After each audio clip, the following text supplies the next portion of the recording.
This is breaking news. Mayor de Blasio has an update on the coronavirus pandemic in New York City. Let's go to that now. So much is going to happen this month that's going to say so much about our future. And we're going to be talking throughout the month of September about what New Yorkers are doing to help this city move forward and what we need to do to keep moving forward. There's a lot to focus on. But before we talk about the present and the future, let's take a moment to think about our past. Tomorrow, an anniversary that every year we feel so deeply on September 11th.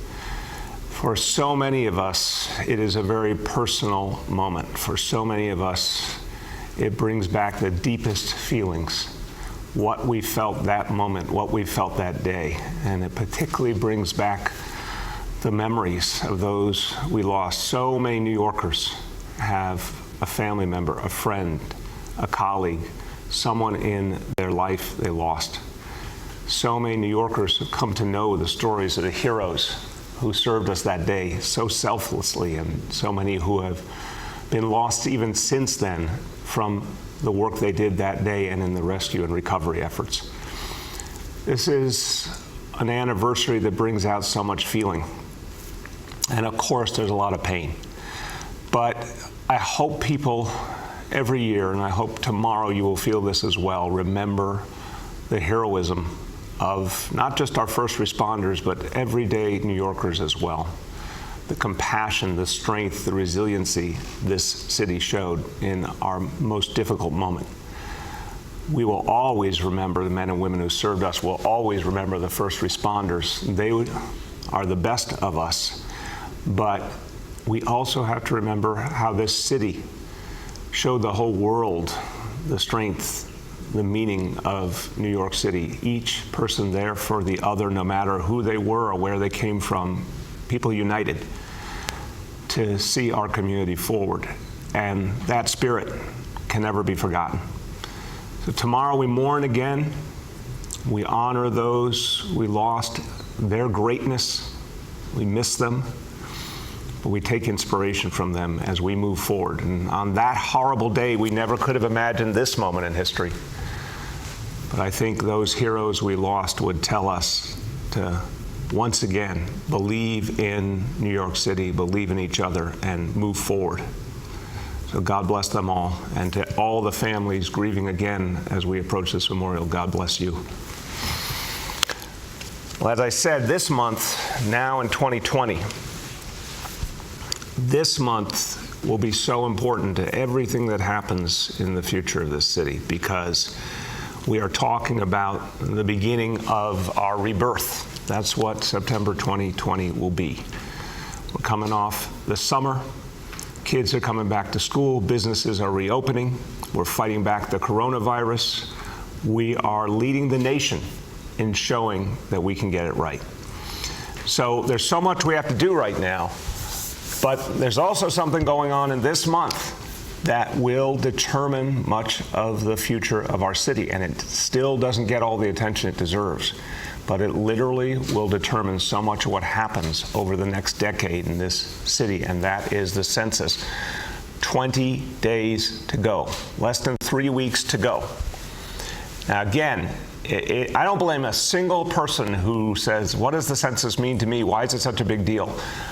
It's abstract, to say the least, but here's again why it matters. The census, it's in the United States Constitution. The founding fathers understood the importance of this. It will determine how much representation we get in Washington, and we know that means decisions will be made that will affect every single one of us for years and years ahead based on how much representation we have, and billions, hundreds of billions of dollars of funding get determined according to the census. And if New York City is accurately represented in the census, we get our fair share. And if we're not accurately represented, we lose a huge amount of money. And don't just think about that in terms of a budget. Think about that as money for your kids' school, for your subway ride to make it better, for affordable housing your family needs. If we don't have that money, it doesn't happen the way it should. If we have it, we can do so much.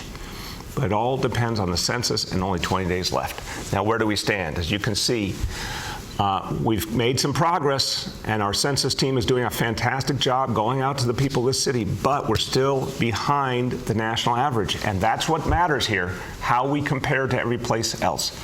So right now, as of the 9th, our response rate, 58.9%. Now, the national rate, 65.5%. We have to do everything we can to catch up. And look, it's a horrible time to try and do this. I know, the pandemic, all the dislocation, all the challenges we've faced. It's not surprising we're behind the national average, but we have to catch up as best we can. And every effort, we all know, was made to try and discourage people. And this is a very cynical strategy that came out of Washington. Every effort was made to discourage people from participating in the census.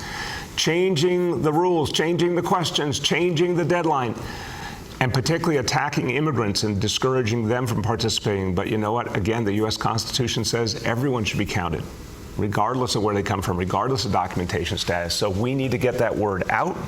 This has to be a supreme group effort in this city, everyone together, just like we fought back the coronavirus. So our Census 2020 team is out there, and they're going to the grassroots. They're knocking on doors. They're making those calls. They're doing amazing work to get people signed up. Every single New Yorker can make a difference. Remember, if you haven't done it, it takes just 10 minutes to fill out the census form for your whole household. So please, everybody, we need you. Now, we've tried to make sure that we focus on neighborhoods where we need to see that rate go up, and we've done a few competitions, including our Census Subway Series.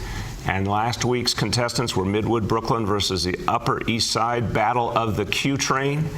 And the winner is Midwood, Brooklyn prevailed in that contest. Congratulations to everyone in Midwood. Now let's keep going. Let's keep making sure every neighborhood gets counted and this city gets its fair share.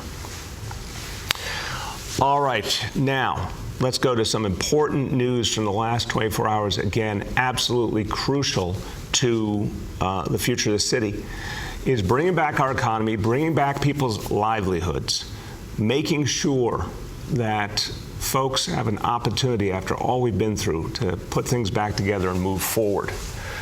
And our restaurant industry is a huge part of this city. It's part of our culture, it's part of our identity, it's part of what we love. Also, businesses built by people who work so hard to create them, and an industry that employs hundreds of thousands of New Yorkers. So what a good thing that indoor dining will be back. That is very good news for this city.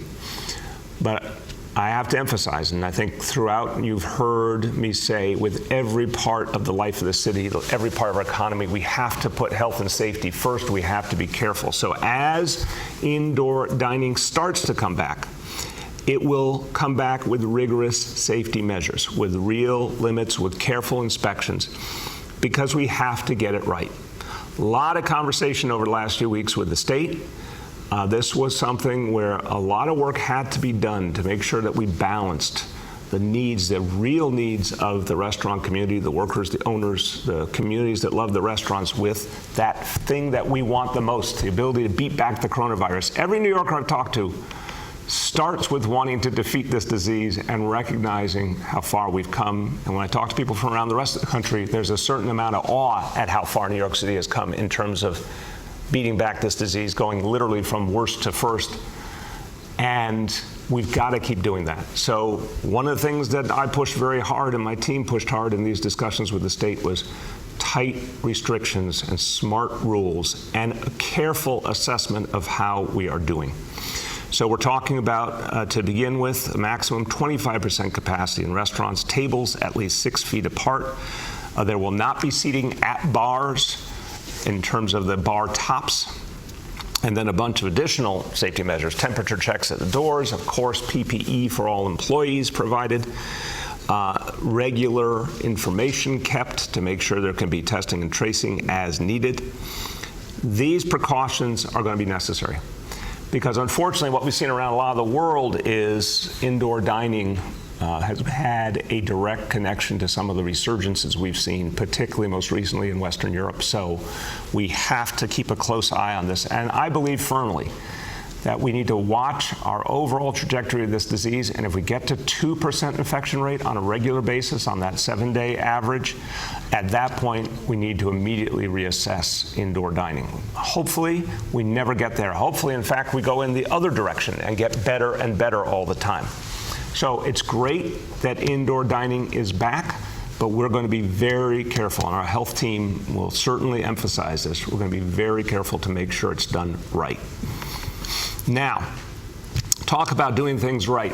One of the biggest stories in the last 6 months of how we have successfully fought back the coronavirus, one of the most essential elements of the whole strategy was also one of the simplest, a face covering. And most people, I certainly use the paper mask, those blue masks. That's what I see mostly when I go around the city, the most popular choice. Those simple paper masks or the cloth masks that people use have been one of the biggest difference makers in fighting back this disease. We didn't know that in the beginning. The health community, the scientific community did not recognize in the beginning of this crisis how crucial this would be. But thank God it was recognized, and thank God New Yorkers have taken to face coverings as well as you have, because it's made a huge difference. Now, we want to get clear today about the ground rules for face coverings, because since it is literally possibly the single most important element of the strategy, we want people to really get what to do right. You're going to hear from our health commissioner, but I'm going to tell you, just to begin with, think about the face covering. Just look at it regularly. Is it in good shape? Has it been soiled? Is it torn? Is there any reason it's time to replace it? Keep an eye on it. Think about how crucial it is to make sure that it's in good working order. And those paper masks, those surgical masks, those can work for days and days, but not if they get wet or dirty. And after something like 5 days, it's a good time to change them. So you're going to hear now from the expert who's going to emphasize these rules. And as our health commissioner, Dr. Dave Choksi, has really emphasized to me the simple power of face coverings, but how important it is to make sure people use them consistently and use them the right way and maintain them well. So here to hear directly from him, our health commissioner, Dr. Dave Choksi. Thank you so much, Mr. Mayor. If there's one thing that the past 7 months have taught us, it's that we are truly all in this together. Your health is connected to my health. And the choices we make, from staying home to observing our distance, those things protect our fellow New Yorkers. As we head back into the cooler months, now is a good time to remind everyone about a few basic facts regarding face coverings. A face covering can include any well-secured disposable mask or cloth that covers your nose and mouth. A disposable mask, like this one, can be reused, but you should immediately replace it if it becomes damaged, dirty, or wet. For a cloth mask or face covering, like this one, I have some simple recommendations. Use it for a day, hand wash it with soap and water, make sure you dry it completely after doing so, and rotate your supply. Have more than one so that you can alternate them. Most importantly, choose a face covering that fits snugly against the sides of your face and that completely covers your nose and mouth. Don't share them, and store them somewhere where they won't be touched. And don't use a mask with an exhalation valve, as it allows unfiltered air to escape. Since we're approaching the first day of school, a word about masks for children as well. First, if you have a child under the age of 2, as I do, it's important to know that a mask or face covering is not recommended for them. For older children, check to make sure the mask fits snugly over the nose and mouth and under the chin. If you're able to, find a mask that is specifically made for children. I'll note that all children will be given free masks in our public schools, but we're asking parents to ensure that kids wear masks outside of school as well. As with everything, and as the mayor has said, we're constantly monitoring the science, and we will update you if research determines something different about what's best with face coverings. Face coverings, although simple, are such a vital component of reopening and slowly phasing things in, like indoor dining. On that, we're pleased to be able to say that indoor dining will be available in a few weeks. Look, I know how important this is for people's livelihoods. I think about the cooks and the waiters whom I've taken care of as my own patients. But we must make sure our restaurants are safe for them and for our communities. Like our school guidelines, the restaurant restrictions are stringent to ensure that if we see the spread of COVID intensifying above that 2% test positivity threshold that the mayor mentioned, then we'll have to reassess indoor dining. Capacity will be limited to 25%. There will be temperature checks at the front door.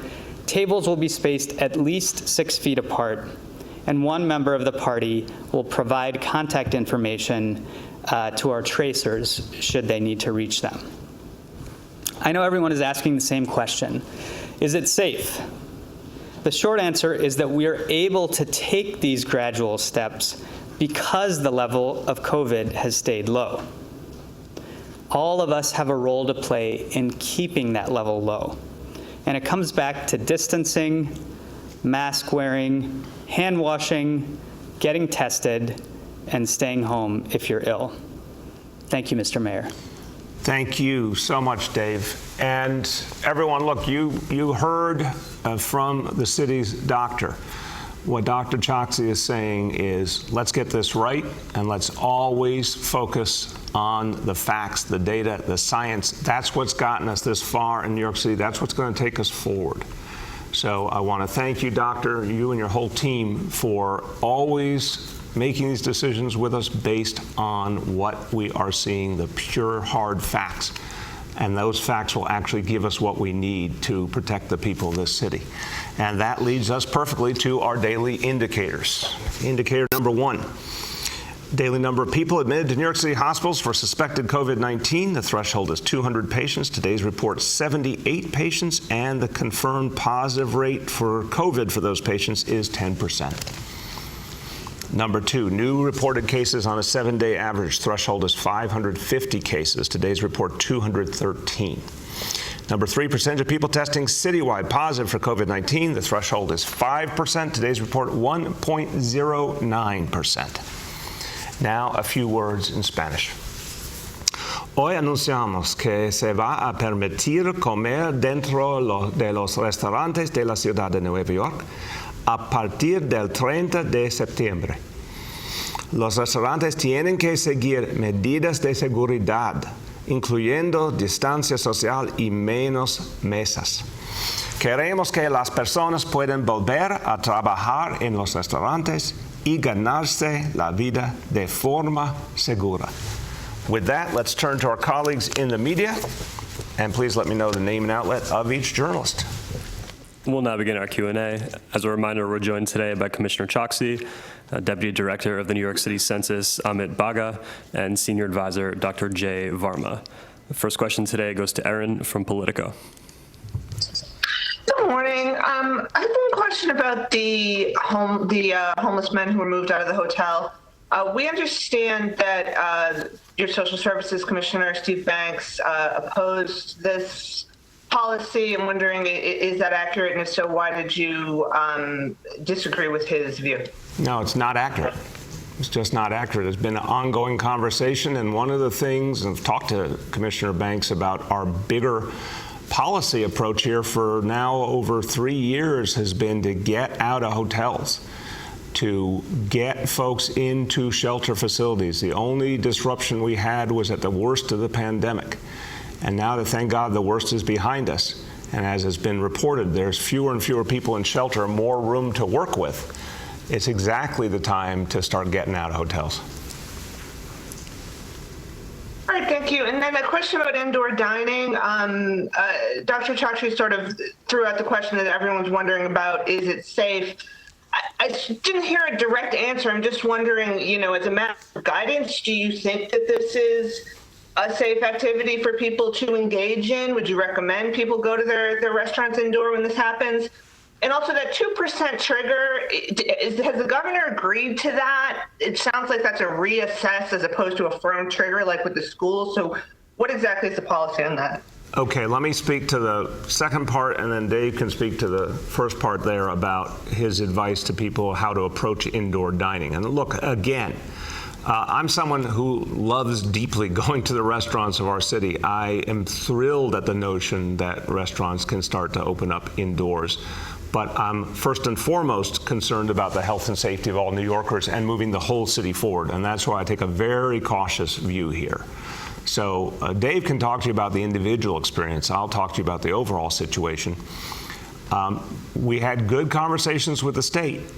I will be very clear, city took a very conservative position on this matter, and I'm the person who believes we need to be conservative and cautious.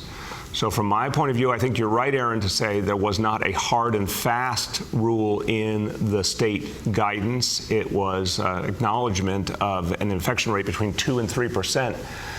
Triggers reevaluation of the whole situation. I think it should be that if we get to 2%, we pause, because if we're already at 2%, it means something's moving in the wrong direction, and we need to take quick measures to stop that from growing.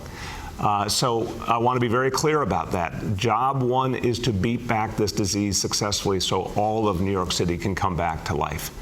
Go ahead, Dave, in terms of the individual diner experience.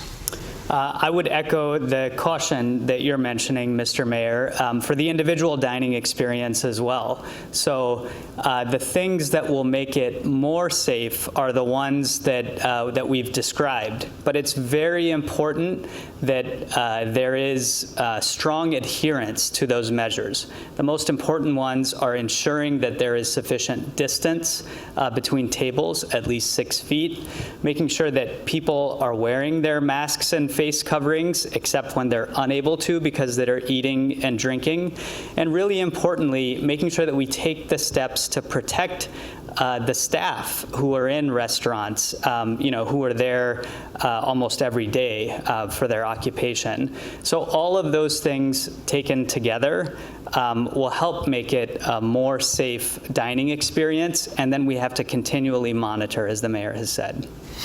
Thank you, Dave. Go ahead. The next is Dana from the New York Times. Hi, Mr. Mayor. Hey, Dana. 2 questions. First, yesterday you said you could empty the Lucerne of homeless people because it was safe now to return some of them to shelters. If the number of homeless single adults increases during COVID, would you consider moving those who need shelter back into the Lucerne? Let me go beyond the question of the Lucerne, Dana. We are going to be focused on the health and safety of all New Yorkers, including, of course, homeless New Yorkers, depending on what happens with the healthcare situation. These decisions, of course, are made by the leadership of our social services agencies working with our health agencies.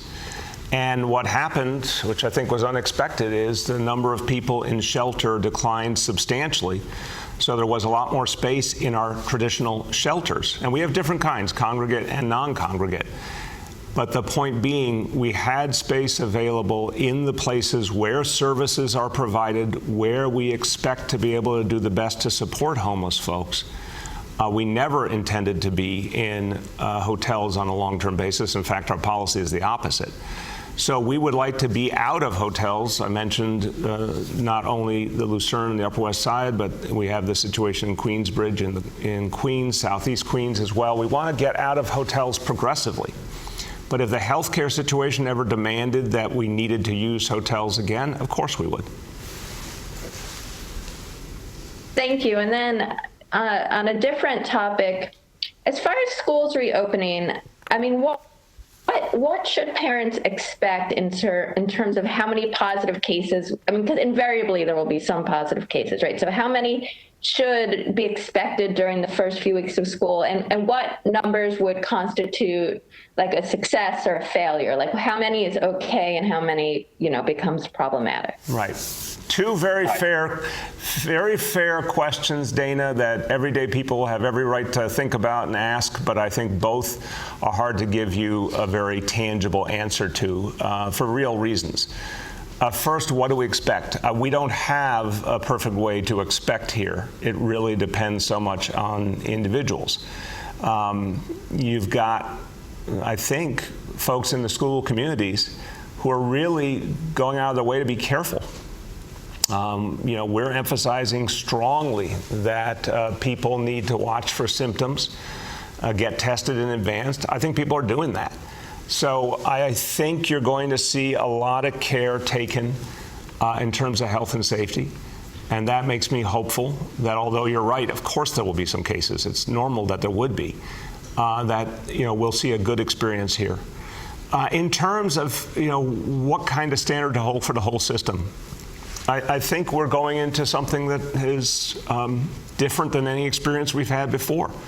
Of course, there will be days where you'll find a case in the classroom and the classroom has to be shut down. There'll be even some times when the school has to be shut down, but it's a temporary reality. And then people come back and proceed. I think you'll see many schools where that doesn't happen. So there's not an easy way to have a standard. What really matters here is to keep everyone safe, to make sure kids get the best education possible, to provide that support to working families that they are desperately asking us for, to make sure their kids get both a good education and have a safe place to be. That's the mission. And I'm convinced that we can go through with that mission in a safe fashion. The next is Michael Gartland from the Daily News. Morning, Mr. Mayor. How you doing? Good, Michael. How you been? I'm okay. So a couple of things. The first question I had goes back to the Lucerne, and you suggested it's part of kind of a broader plan to get out of hotels. I'm wondering if you could give us some more detail on what the timeline is for that. Is there a schedule that DHS is putting together as far as moving people from hotels and back into shelters? Can you give us a sense of what the plan is on that? Yeah, that's what's being worked on right now. But I'll tell you, Michael, the Turning the Tide policy, which goes back to April 2017, is what's operative here. The coronavirus obviously created a very particular condition that we had to address for the health and safety of homeless folks. But again, thank God that situation is changing and improving. We've had 3 months plus where we've been in a much better, stronger position. And this unusual, unexpected reality of shelter population going down noticeably, in a very major way in the meantime. So what Homeless Services is doing right now is determining a whole series of actions to align back to that policy. And the work has never stopped. We have said from the beginning we want to get out of hotels, we want to get out of cluster buildings. Even through this crisis, the Homeless Services has continued to get out of clusters and continued the work of closing down those facilities. So yes, there will be more, and the specifics are being worked through right now. Go ahead. The other question I had was on indoor dining, and it seemed from kind of how things played out yesterday that when you made your remarks yesterday morning that it wasn't clear that indoor dining was going to be announced by the governor's office. And I was wondering if you could tell us when exactly did the governor's office reach out to your administration or you to let you know we're going to announce this today? Sure. As I said, the conversations at very high levels have been going on for weeks. So I do want to be clear in this. Lots of back and forth between the city and state, comparing different options, comparing different models. I'm very clear. City consistently took a conservative position on health and safety, and we believe that we should be very careful here because of the history around the world. And Dr. Choksi's been one of the leading voices saying, be careful. Dr. Varma as well. Be careful because of what we're seeing around the world. That should give us pause. But there were very productive conversations. They went on for quite a while. After my press conference yesterday, I'd say sometime in the hour or so after that, the state made clear that they felt they were ready. We expressed our view as the city. and they went forward with the policy. Again, very happy there will be indoor dining. That is a very good thing. But the most important mission here is to keep this whole city safe. So as we proceed with indoor dining, we're going to constantly be careful and cautious, and if we see a problem, we're going to call it out, because we have to keep the city safe and we have to keep the city moving forward. The next is Katie Honan from the Wall Street Journal. Hey, good morning, Mr. Mayor. So my question again is about indoor dining, and I know that the governor yesterday said that it excludes bars, but under the governor and the state and the city's guidelines, bars had to serve food. So I think the question is, what will happen after October 31st to, bars that can't open indoors by September 30th, but what happens to those bars? They're not restaurants. I mean, some of them are serving like hot dogs and peanut butter and jelly sandwiches, but will they have an opportunity to have some guidelines about how they could also open? I'll start and turn to Dr. Choksi and Dr. Varma. Look, we've expressed concerns consistently to the state about indoor dining with restaurants. We've expressed even deeper concerns about bars and nightclubs. If restaurants have been a challenge around the world, bars and nightclubs have been a profound problem around the world and the cause for so many resurgences. And we're just not going to allow a resurgence here if there's anything we can do to stop it.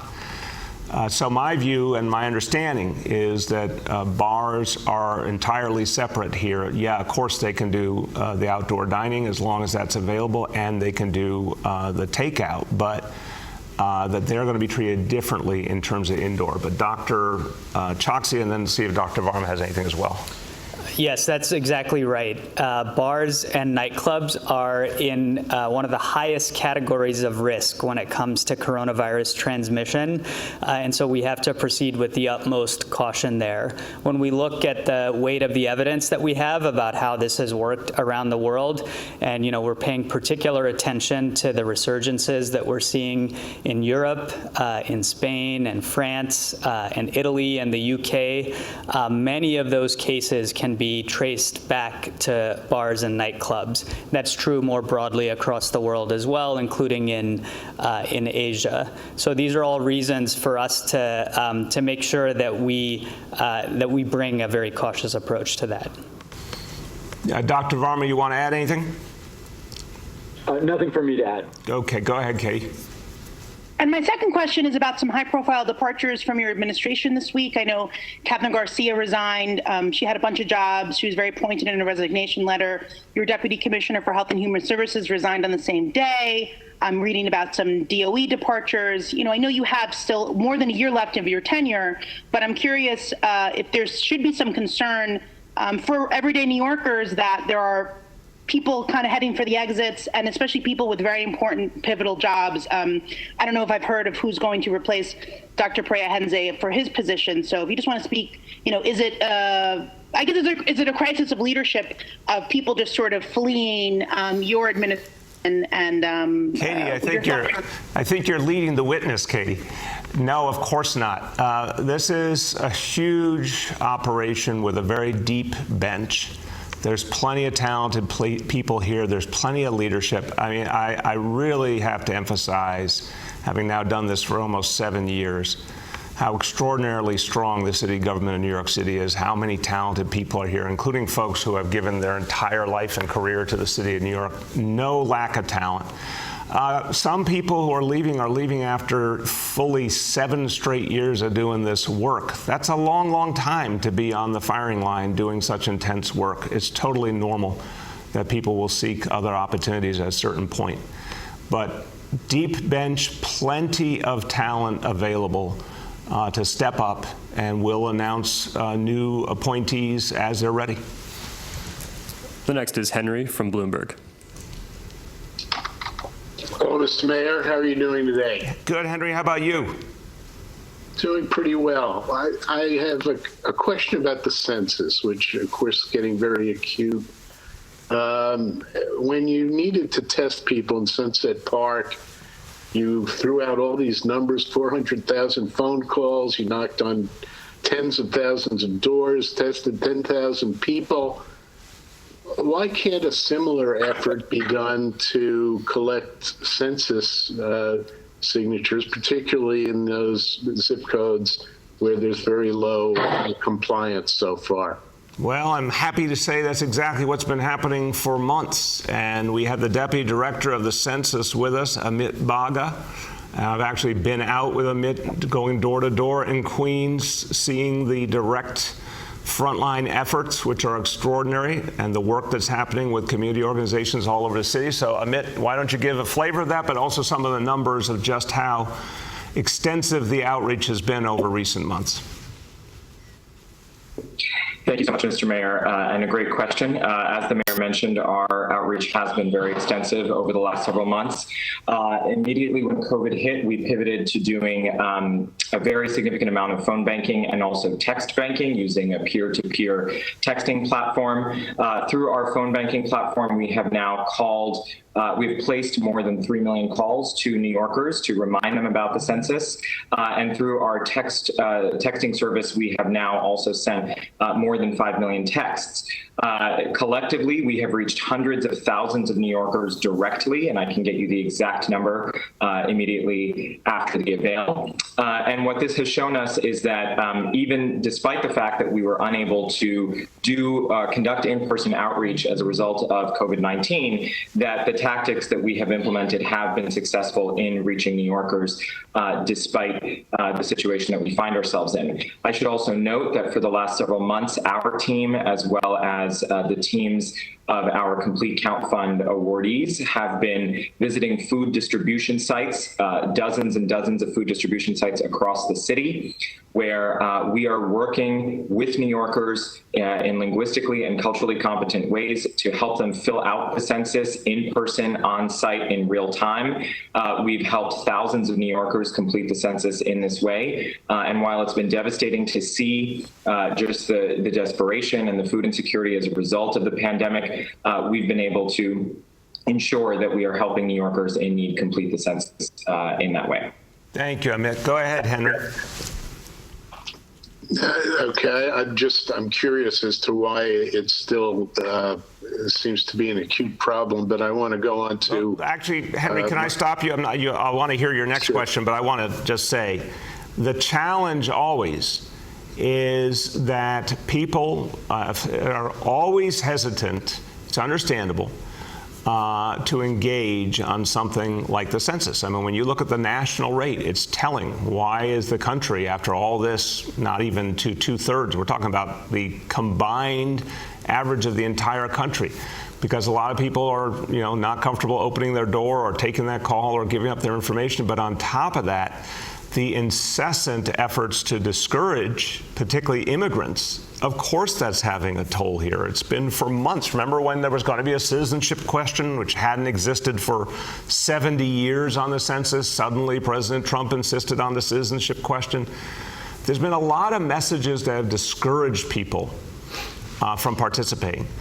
I want to give credit to the census team, to Amit and to Julie Menon, who's running it, and the whole team. They've been fighting back against those headwinds and actually making a lot of progress. And with everyone's lives dislocated by the pandemic, it's hard to get people to focus on the census, but increasingly they're getting that done. So I do think it's natural that it's a problem and made worse by Washington, but we've got to overcome it over the next 3 weeks. Go ahead, Henry. Mr. Mayor, I have a point there.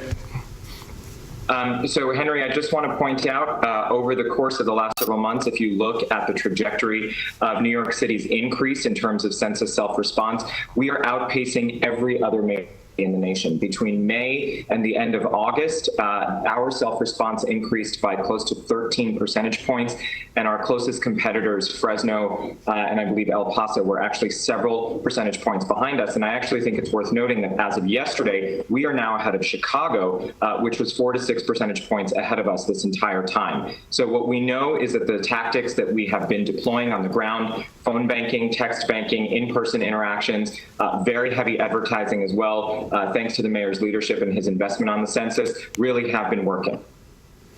Thank you.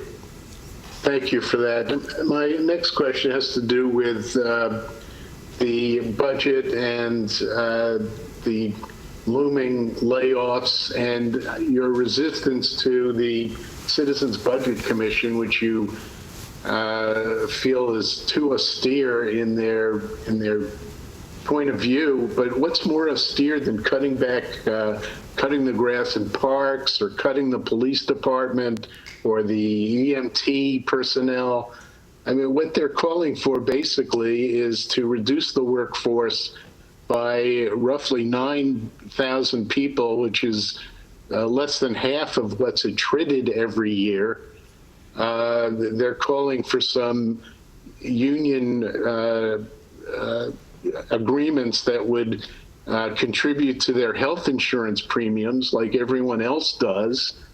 And they're talking about a minimal property tax increase of, they're claiming 2% would raise almost $700 million. So maybe you could make it 1% and raise $350 million. And you've got their resistance, the CBC's resistance to the borrowing authority. Maybe if you had them helping you leverage support for the borrowing authority, you could get that done as well. But listen, I respect the CBC, worked with them over the years, don't happen to agree with them on many things, and I don't think they are the kind of force that changes hearts and minds in Albany. The fact is, the things you talked about, the workforce of this city allows us to provide services to people that make this city strong. We have plenty of evidence of it, because up till February, this city was extraordinarily strong, strongest economy we've ever had, most jobs we've ever had. So many things were working, and it was because we had a strong public workforce. The notion of wanting to continue to cut back the public workforce, that is austerity thinking. That is the philosophy of the Citizens Budget Commission and a lot of other corporate voices and other voices in this city. And I think it's a misunderstanding of what allows the city to be strong. Public service employment has worked for this city. But the fact is, if we need to find the resources, a property tax would be absolutely horrible. That property tax increase, people can't afford a property tax increase in this city. No way, no how. So many people have been hurt by the coronavirus crisis, lost their jobs. So many families stretched thin. We are not raising property taxes in New York City. So I reject that out of hand. I reject the notion that a smaller public workforce is a good thing. I believe fully in getting as much savings as possible from the labor community, and we've proven that can happen with healthcare savings, and we're going to do more. But here's what's just broken in this whole discussion. The amount of borrowing we've asked for is $5 billion that would be used over 2 fiscal years. When you compare that to an $88 billion budget, when you think about that borrowing being paid back on a 30-year term, I mean, there's not a real serious investigation here of what this means, because if people are going to be serious about it, that borrowing is going to have a very limited effect on the immediate financial reality in New York City, but it's going to have a huge effect on our ability to serve the people and restart our economy and keep people from losing their jobs. So I'm sorry, this one is just really straightforward. It's not the 1970s. It's nowhere near the 1970s. We just need to have an honest conversation about what a small financial addition the $5 billion in borrowing is, but what a big impact it could make at this crucial moment, moving us forward as a city. And then hopefully an actual federal stimulus is out there, possibly in a new administration, which then would make the borrowing moot. And I want to emphasize that. If the right stimulus comes along, we don't need to borrow, we don't want to borrow. The only reason we're going for borrowing is for lack of other options. But if those other options appear, we don't need to borrow. Go ahead. The next is Julia from the New York Post. Hey, good morning, Mr. Mayor. I just wanted to go back to something you said about indoor dining. You said about an hour after your press conference yesterday that the state called to make clear that they were ready, and we expressed our view. Was your view that you didn't think the city was ready for indoor dining? And will you yourself dine indoors on on September 30th or shortly after? So, one, again, the idea of indoor dining coming back is a good thing. Our concerns were around a couple areas. One, the start date. Given so much else that's coming back right now, concern that we pace things, that we make sure that as we bring back one part of life of the city, that we have time to see the impact of that and then bring back the next and the next and the next. So there's some real focus there on trying to get that piece right. And then again, the threshold point. I think the 2% is the kind of level at which we really would need to take action. So that was the back and forth. And my team and I expressed our real thoughts and concerns there. As for indoor dining, I'm sure it will be done properly. And of course, I'll be comfortable dealing with it because if it's done the right way for everyone, that's what we want to see happen. Go ahead. And then yesterday, Congressman Max Rose called you the worst mayor in the city's history. Given that he's an elected official from your own party, what's your reaction to that? He's a politician running for office, and he's wrong. Go ahead. We have time for two more for today. The next is Alex Zimmerman from Chalkbeat. Hi, Mr. Mayor. I wanted to go back to the positive cases that were confirmed by the city yesterday in 2 different public schools. I'm wondering what the total is now in terms of the number of schools that have at least one confirmed case, and what is the plan to release this information publicly going forward? Alex, obviously, school hasn't begun yet. We're going to find out each day when there's new cases and take appropriate action, including testing trace activity. But we've said very clearly, once school begins, there is a regular process for updating the public on what's happening in each school. That's been delineated previously. If it's a specific classroom that had to be shut down or even something bigger, we'll report that daily. But I mean, there are teachers in schools now, so it does seem important to know what the city's plan is to release this information publicly, given that the city is confirming some cases. And just a follow-up to that is, I'm just curious sort of what the process is here in terms of being notified of positive cases. Is it up to the person who tests positive to tell their principal? What if they don't do that? How is the city supposed to be made aware of these cases in the first place? I'll start, and Dr. Choksi can add. Obviously, it's a combination. The individual gets directly notified, but we have a protocol to make sure that we can tell when there's a case in a school and act on it. Go ahead, Doctor. Sir, that's right. We have multiple information streams. Certainly, if someone self-reports, that's something that we'll take into our system. We have other ways of finding out about positive cases, positive test results, because all of those get reported to the health department as well. So we take those multiple information streams and we move as quickly as possible based on that information to start with the investigation and the contact tracing after that. Go ahead. Last question for today goes to Dave Colon from Streets Blog. Hey, Mr. Mayor. How you doing, Dave? Great. Everybody's great, right? So a couple of days ago, I spoke with Jelani Williams about a bike crash that he got into last week. He got hit by a driver making a left turn through this awful, chaotic intersection down in Bay Ridge. And he told me that he's really worried when he rides his bike on the streets. That it's scary out there, is how he put it. So I'm just curious if even the public advocate doesn't feel safe riding on city streets. What does it say about what the city's doing to make the streets safe for everyday New Yorkers? Well, Dave, you know the philosophy of Vision Zero, and this is something I instituted in this city, and I'm a big believer in the approach that we constantly have to improve safety. And we know that so many things have worked. Speed cameras have worked.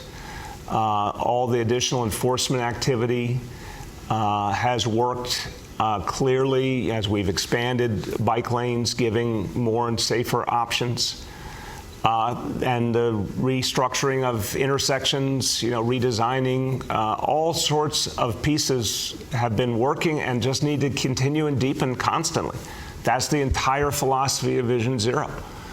And I think when you consider how extraordinarily crowded this city is, that we have proven through these aggressive strategies, you can really make things safer, but they never stop. They have to keep growing all the time. Go ahead. Ideas to make things, move faster, put in protected bike lanes in places where they aren't. I mean, you're talking about the public advocate here saying. Wait, Dave, I can't hear you. Just slow down a second. I couldn't hear that. I said you're talking about the public advocate is saying, I'm not comfortable riding out there. He's a pretty visible city presence. I mean, what does that say about what other people are feeling when they're riding out there? Again, Dave, I think there are so many people in this city who are using their bicycles and understand, even though it's a crowded city, a lot has been done to try and improve the experience and the safety for bike riders and for pedestrians. That's the whole idea of Vision Zero. We have to just constantly add to it. The reality of this city, this big, intense, crowded place, is that thank God we have Vision Zero as a strategy. If we didn't, we would be in much worse shape. And the beauty of the Vision Zero approach is it is evergreen. It keeps moving. It keeps growing all the time. We have to keep adding improvements all the time. And so, I think people can see that and feel that, and they'll make their own choices, of course. But as a matter of how we move forward, that's what will work for New York City. Okay, everyone, first of all, just want to note, because, of course, the 9/11 memorial, there will not be one of these press conferences tomorrow, and we'll be focused on remembering the folks we lost. But, it's also another moment to say, you think back to that generation of New Yorkers. You think back to those heroes. You think back to the compassion of everyday New Yorkers in that moment of crisis. People all over this country and all over this world watched, and they were in awe of New York City. There was incredible feeling for New York City. There was respect, and people grieved with us, but they also admired New York City in that moment of crisis. And now we find ourselves in a new and different crisis. And once again, people all over this country, people all over this world are looking at this city with tremendous awe. How has a city that was the epicenter of the crisis now become one of the safest places in the entire country? It is because of you. And you are doing as that 9/11 generation did. You're showing that strength, that resiliency, that feeling for your fellow New Yorker, that compassion. You're doing something. And it is day after day after day our calling to overcome this disease and bring this city back to its fullest potential. And its potential, as always, is great. But we look at the heroes of 19 years ago, and today a new generation of heroes is bringing this city forward. Thank you.